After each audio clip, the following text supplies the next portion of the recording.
Vote শেষে আবার vote. Lok Sabha ভোটের পর এবার বিধানসভা ভোট। 4 বিধানসভা কেন্দ্রে উপনির্বাচন। কোথায় কার পাল্লা ভারী, কে করবে বাজিমাত? নজরে রায়গঞ্জ বিধানসভা কেন্দ্র।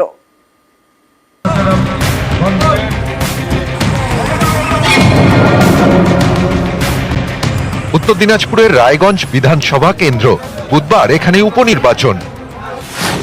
একদিকে বিজেপির মানস কুমার ঘোষ, আরেকদিকে তৃণমূলের কৃষ্ণ কল্যাণী।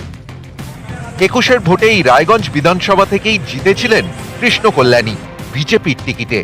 পরে যোগ দেন তৃণমূলে, ইস্তফা দেন বিধায়ক পদে। সেই কারণেই এবার রায়গঞ্জে উপনির্বাচন। 24-এর লোকসভা ভোটে রায়গঞ্জ কেন্দ্রে কৃষ্ণ কল্যাণীকে প্রার্থী করে তৃণমূল। বিজেপি প্রার্থীর কাছে তিনি 68,197 ভোটে হেরে যান। উপনির্বাচনেও রায়গঞ্জের তৃণমূলের বাজি কৃষ্ণ কল্যাণী, বিশিষ্ট ব্যবসায়ী, এলাকায় প্রভাবশালী। লোকসভা ভোটে হারলেও উপনির্বাচনে ঘুরে দাঁড়াতে আশাবাদী। ভালো সারা হচ্ছে, স্বতঃস্ফূর্তভাবে মানুষ সমর্থনে নেমেছে। মানুষ বুঝতে পেরেছে যে এই নির্বাচন উপনির্বাচন আছে, এখানে শাসক দলের পক্ষে ভোট দিলে সার্বিক উন্নয়ন হবে। 19-এর লোকসভা নির্বাচন থেকে এবারের লোকসভা নির্বাচন। রায়গঞ্জে বিজেপির টেক্কা।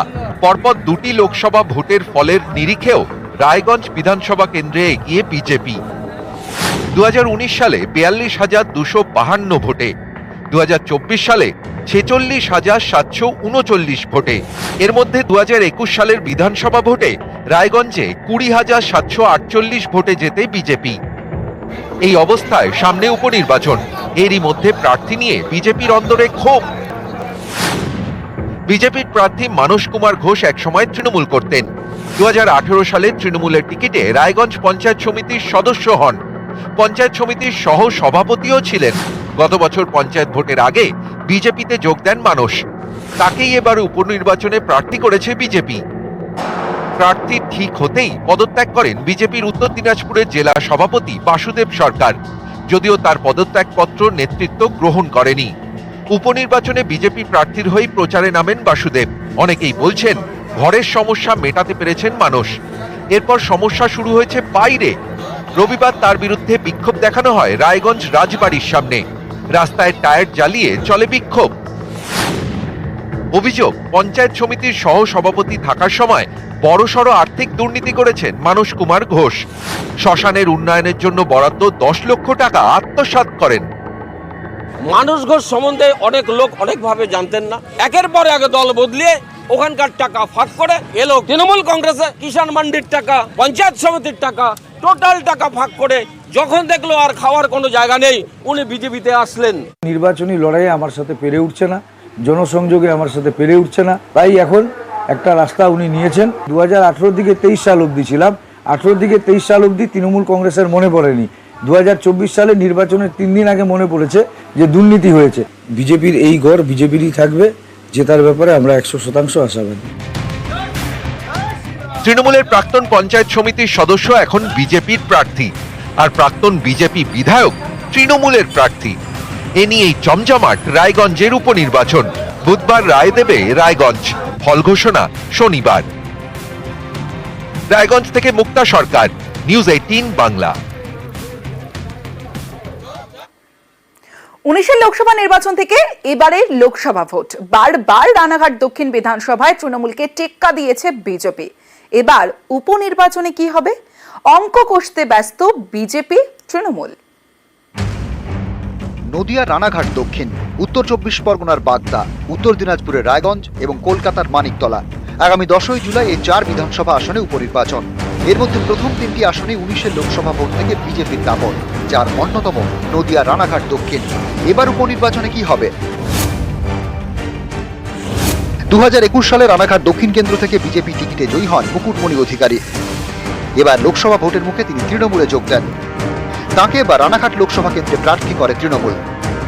ফলে মুকুটমণি বিধায়ক পদ থেকে ইস্তফা দেন। তাই মুকুটমণির ছেড়ে যাওয়া বিধানসভা আসনে 10ই জুলাই উপনির্বাচন। লোকসভায় হারলেও উপনির্বাচনে মতুয়া নেতা মুকুটমণিকেই মতুয়া প্রভাবিত রানাঘাট দক্ষিণে প্রার্থী করেছেন তৃণমূল। লোকসভাতে যিনি প্রার্থী ছিলেন তিনি বিধানসভার প্রার্থী, ফলে একটা পরিচিত মুখ লোকসভাতে সেই সমস্ত কর্মীদের হাতে হাত রেখে পায়ে পা চালিয়ে একসাথে কণ্ঠে কণ্ঠ মিলিয়ে প্রচারটা হয়েছিল। ফলে প্রার্থীর দিক থেকে আরেকটা সুবিধা হচ্ছে এবং কর্মীদের দিক থেকেও একটা সুবিধা হচ্ছে যে বন্ডিংটা তো হয়ে আছে, এটা একটা এক্সট্রা অ্যাডভান্টেজ ডেফিনেটলি। 19-এর লোকসভা ভোটের নিরিখে রানাঘাট দক্ষিণ বিধানসভা আসনে 44,931 ভোটে তৃণমূলের থেকে এগিয়ে ছিল বিজেপি। 21-এর বিধানসভা ভোটে রানাঘাট দক্ষিণে তৃণমূলকে প্রায় 16,500 ভোটে হারায় বিজেপি। 24-এর লোকসভা ভোটেও রানাঘাট দক্ষিণ থেকে প্রায় 37,000 ভোটে এগিয়ে বিজেপি। এবার উপনির্বাচনে রানাঘাট দক্ষিণ ধরে রাখতে মরিয়া বিজেপি। তারা এবার প্রার্থী করেছে মনোজ কুমার বিশ্বাসকে, যিনি লোকসভা ভোটে এবার রানাঘাট কেন্দ্রে দলের গুরুত্বপূর্ণ দায়িত্বে ছিলেন, যাকে বাজি করে রানাঘাট দক্ষিণে জয়ের ধারা বজায় রাখা যাবে বলে মনে করছে বিজেপি। পুলিশ প্রশাসন সমস্ত দিক দিয়ে মানে যদি অনুকূল পরিবেশ ভোটের হয়ে থাকে তাহলে সাধারণ মানুষ ভোট দেওয়ার জায়গায় গেলে এটুকু আপনাকে নিশ্চিত করে বলতে পারি লোকসভা ভোটে যে 37,000 ভোটে আমরা জয়লাভ করেছিলাম তার থেকে আমরা অনেক বেশি ভোটে জয়লাভ করব। রানাঘাট দক্ষিণে শেষ হাসি হাসবেন কে? বুধবার রায় দেবে রানাঘাট দক্ষিণ। ফল ঘোষণা শনিবার। রানাঘাট থেকে রঞ্জিত সরকার, নিউজ 18 বাংলা। মতুয়া প্রভাবিত আসন বাগদা। 2019 থেকে বাগদায় বিজেপির টেক্কা। উপনির্বাচনে বাগদা পেতে মরিয়া টিএমসি। বাগদা ধরে রাখতে বিজেপিও কোমর কষে ময়দানে। 10 জুলাই রায় দেবে বাগদা। 10 জুলাই রাজ্যে 4 বিধানসভা আসনে উপনির্বাচন। এর মধ্যে অন্যতম উত্তর 24 পরগনার বাগদা, যা পড়ে বনগাঁ লোকসভা কেন্দ্রের মধ্যে। 19-এর লোকসভা নির্বাচন থেকে এবারে লোকসভা ভোট। বারবার তৃণমূলের ব্যথা বাড়িয়েছে বাগদা। অন্যদিকে বাগদা ধরে রাখতে বিজেপি মরিয়া। এই অবস্থায় 10 তারিখ ভোট। 19-এর লোকসভা ভোটের নিরিখে বাগদা বিধানসভা আসনে 24,457 ভোটে তৃণমূলের থেকে এগিয়ে ছিল বিজেপি। 21-এর বিধানসভা ভোটে বাগদায় তৃণমূলকে 9,792 ভোটে হারায় বিজেপি। 24-এর লোকসভা ভোটেও বাগদা থেকে 20,000-এর বেশি ভোটে এগিয়ে বিজেপি। এবার উপনির্বাচন। বাগদা ছিনিয়ে নিতে মরিয়া তৃণমূল। বাগদা বিধানসভার মধ্যে 12টি গ্রাম পঞ্চায়েত। এই পঞ্চায়েত ভাগ করে দায়িত্ব দেওয়া হয়েছে মন্ত্রী থেকে সাংসদ বিধায়কদের। বাগদা জিততে নেতাদের পাশাপাশি ময়দানে নামানো হয়েছে ছাত্র যুবদেরও। বাগদা বিধানসভা এলাকায় মতুয়ারা বড় ফ্যাক্টর। এখানে মতুয়া ভোট প্রায় 42%। মতুয়া প্রভাবিত আসন জিততে বাগদায় বাজি মতুয়াদের ঠাকুরবাড়ির সদস্য মমতাবালা ঠাকুরের মেয়ে মধুপর্ণা। মতুয়ারা যেমন আমাকে ভালোবাসছে, মানুষ ভরে ভরে আশীর্বাদ দিচ্ছে, যেটা মেবি অন্য কেউ পেতো না, হতে পারে একটা অ্যাডভান্টেজ আমার জন্য আছে। এটা দিদির পাশে আছে বাগদার মানুষরা, বাগদার বাসিন্দারা। সবুজ আবির এবার আমরাই খেলবো। 19-এর লোকসভা নির্বাচন, 21-এর বিধানসভা, তারপর এবার লোকসভা ভোটেও বাগদায় বিজেপির দাপট। উপনির্বাচনে বাগদার সাফল্য বজায় রেখে বিজেপি চাইছে বিধানসভায় তাদের শক্তি বাড়িয়ে নিতে। কিন্তু সেই পথে কি পদ্মের কাঁটা হবে নির্দল? কারণ বাগদায় নির্দল হিসেবে দাঁড়িয়েছেন সত্যজিৎ মজুমদার।